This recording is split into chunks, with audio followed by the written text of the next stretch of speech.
In PC and mobile, I show you in a few moments how to join Rival's Discord server.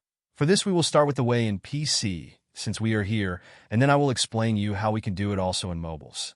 To do this, click on the Discover icon that we can see in the lower left corner of our application.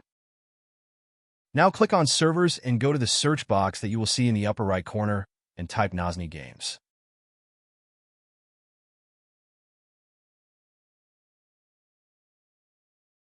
Now click on the server we are looking for, and then click on the Join button at the top of our Discord application.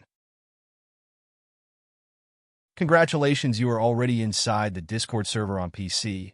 On mobiles, it is quite likely that you cannot do this same process, as it does not usually show the option to discover. That's why I'll leave a link to access to this server in the description of this video.